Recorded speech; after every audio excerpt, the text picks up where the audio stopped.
So the question is, what belongs in an IRP? What's going to help you in a situation so you're not like the Keystone Cops figuring out what you need to do?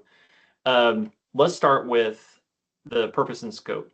Incident response plan should be similar to a policy. You got to know the reason for what is in it, what the purpose is, and what is the scope that we are trying to convey here. The first thing that you'd want to do is establish your team. These are based on roles within your organization. Smaller organizations are going to have more people or less people in multiple roles. So ideally, you want somebody that is very knowledgeable in the incident to be your incident commander. It may not be the actual SOC manager or the team lead at the time of the incident. It could actually happen at 2 a.m. May actually be somebody that is a third party that may need to bring in and enact your plan. So if you have the plan established, then anybody that is in the role during that time knows exactly how to run the run book. So you want to go ahead and establish the scope depending on the attack. What are the scopes for each type of attack? Those kind of sit in the playbooks, but if you sit down with your business owners and they understand how data works within the organization, they'll be able to determine what is in the scope of a specific attack. You also want to have a clear severity model. Severity models in the security field, people are absolutely first. You want to make sure that humans are protected as far as anything else.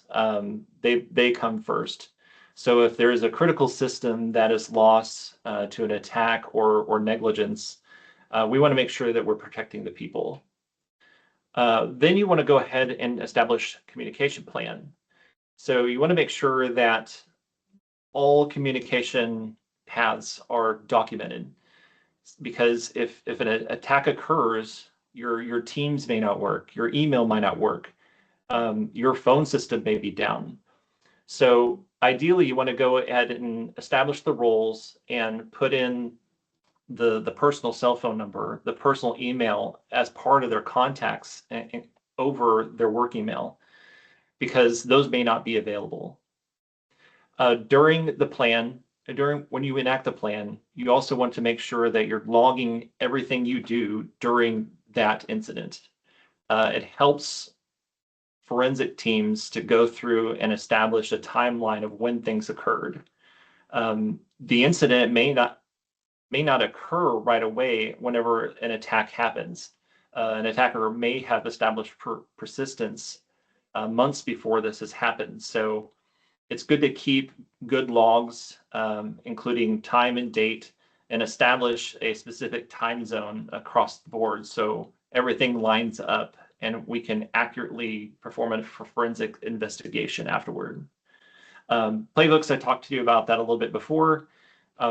Depending on ransomware or a BEC, what do we do to recover from that event?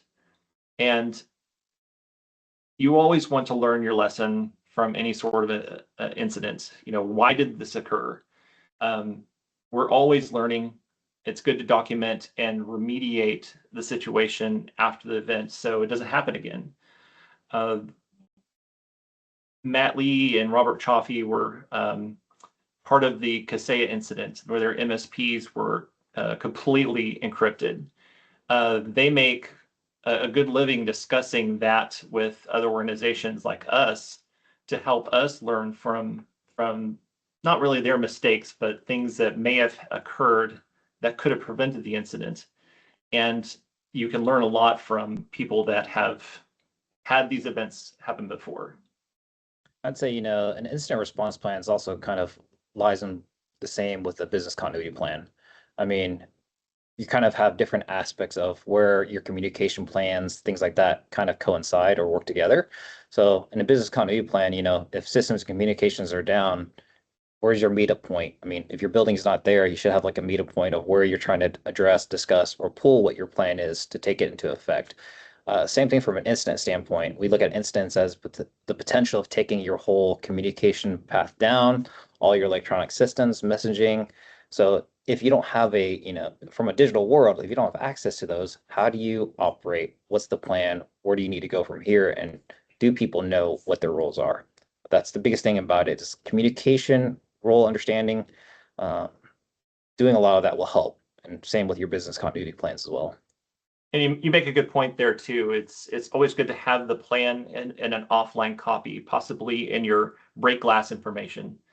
That should be a physical binder or some sort of paperwork that could be under lock and key. So if these systems are down or if they are down, you can go and easily access that. And you may have multiple copies depending on how large your organization is. So it's good to keep things in out of band methods to be able to follow very easily. And I'd say too, the other aspect of it, if it is truly an incident, those threat actors could be looking for your incident response plans as well. They could change or manipulate any of that. So that's the other reason for having a good offline. Yep. They want to disrupt anything you do.